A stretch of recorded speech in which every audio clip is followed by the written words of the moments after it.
Assalamualaikum warahmatullahi wabarakatuh. Sebelumnya, perkenalkan kami dari kelompok 4 mata kuliah proyek karya teknologi ingin mempresentasikan terkait tugas yang kami buat. Nah, di sini terdapat suatu sistem yang berjudul pembangkit listrik hybrid PLTB dan PLTS sebagai sumber energi terbarukan yang efisien. Untuk latar belakang yang kami angkat, yaitu sering meningkatnya kebutuhan energi listrik, ketergantungan terhadap energi fosil menjadi masalah yang utama. Energi fosil merupakan energi yang tidak dapat terbarukan, berbiaya mahal, dan membahayakan lingkungan. Di sisi lain, dalam bidang sektor pertanian membutuhkan suatu penyiraman secara otomatis, tidak lagi secara manual, dikarenakan hal tersebut menguras tenaga dari para petani. Untuk menjawab permasalahan tersebut, kita akan tawarkan sebuah solusi. Bukan ini, apalagi itu, tapi ini dia, gabungan dari PLTB dan PLTS. Kedua energi tersebut akan digabungkan dan akan saling melengkapi. Ketika intensitas cahaya ini mereda, turbin angin akan berputar dan akan menghasilkan listrik. Lalu ketika kecepatan angin reda, PV akan menghasilkan sumber energi listrik. Nah, ketika energi tersebut akan disimpan melalui baterai yang digunakan untuk penyiraman tanaman secara otomatis. Nah, di sini juga kita menggunakan sensor soil moisture yang digunakan untuk mendeteksi kelembapan tanah secara real time. Ketika kelembapan tanah itu kering, maka dia otomatis akan menyalakan pompa. Oke, selanjutnya kita masuk ke cara kerja dan manfaat alat yang kami buat. Kami membuat yaitu PLTH atau pembangkit listrik tenaga hybrid, gabungan dari pembangkit listrik tenaga surya atau PLTS dan juga pembangkit listrik tenaga bayu atau PLTB. Nah, cara kerja dari alat yang kami buat yaitu sistem PLTS saat menerima intensitas cahaya maka akan terjadi konversi energi dari energi cahaya matahari menjadi energi listrik. Nah, energi listrik ini akan dimasukkan ke charge controller. Nah, fungsi charge controller adalah untuk mengatur arus dan tegangan si PLTS supaya bisa masuk ke baterai dengan aman. Oke, baik, selanjutnya yaitu cara kerja dari PLTB atau pembangkit listrik tenaga bayu.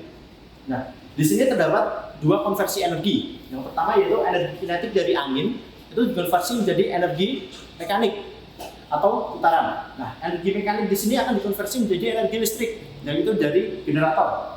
Nah, dari mekanik ke listrik, nah listrik akan masuk ke charge controller juga.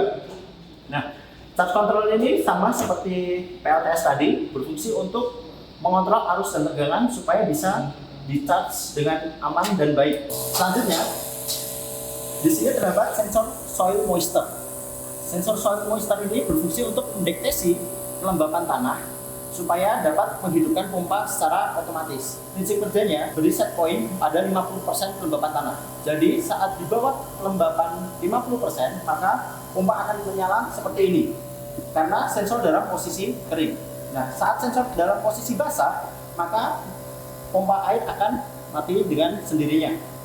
Nah, lalu di sini juga terdapat sensor PCTM yang berfungsi untuk mendeteksi arus dan tegangan.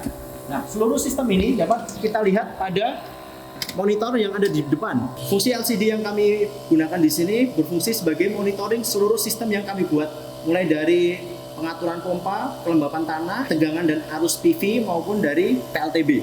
Begitu. Oke, selanjutnya kita akan membahas manfaat dari alat yang kami buat. Untuk manfaat-manfaatnya, yang pertama yaitu kita menggunakan 100% energi baru terbarukan. Karena energi baru terbarukan kita tidak menggunakan energi fosil sama sekali. Yang kedua, kita tidak ketergantungan menggunakan listrik dari PLN. Yang ketiga, kita bisa menghemat air lebih banyak dibandingkan kita menggunakan penyiraman secara konvensional.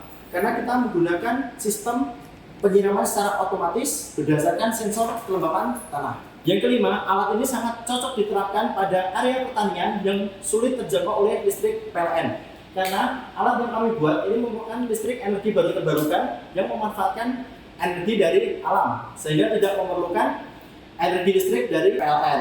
Dengan alat yang kami buat ini, sistem pertanian akan menjadi sangat efisien, efektif, dan berkelanjutan. Baik, selanjutnya ada pengujian alat. Untuk memastikan agar alat kita berfungsi dengan baik, kita melakukan 2 skala pengujian. Yang pertama ada skala laboratorium dan skala lapangan.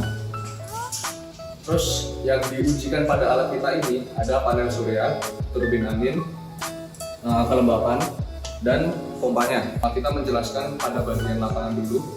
Kita di lapangan melakukan pengujian ada terbagi 3 waktu, yaitu pukul 11, 12, dan pukul 1. Pada pukul 11, luxmeter yang dihasilkan adalah 142.200. Itu menghasilkan tegangan output 13,85 volt, arus outputnya adalah 5,4 ampere, lalu total dayanya adalah 74,79 watt. Pada pukul 12 siang, kita menghasilkan 171.300. Tegangan output yang dihasilkan pada PV adalah 13,6 volt, lalu arus PLTS ada 4,7 ampere, total dayanya adalah 63,92. Pada pukul 1, luxmeter yang dihasilkan adalah 42.230, menghasilkan tegangan output 12,69 volt, lalu arusnya 1,04, total dayanya adalah 13,19. Jadi pada arus PV di lapangan semakin siang itu semakin turun karena cuacanya yang kurang mendukung.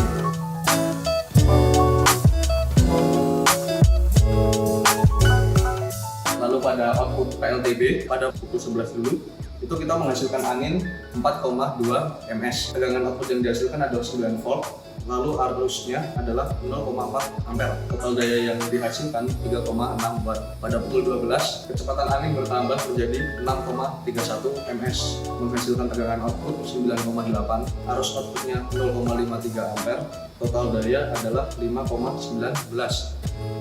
Lalu yang terakhir pada pukul 1 siang, itu kecepatan angin bertambah menjadi 7,21 ms. Tegangan output yang dihasilkan adalah 12,54 volt, lalu arus outputnya 0,64 ampere, dan total dayanya adalah 8,02 watt.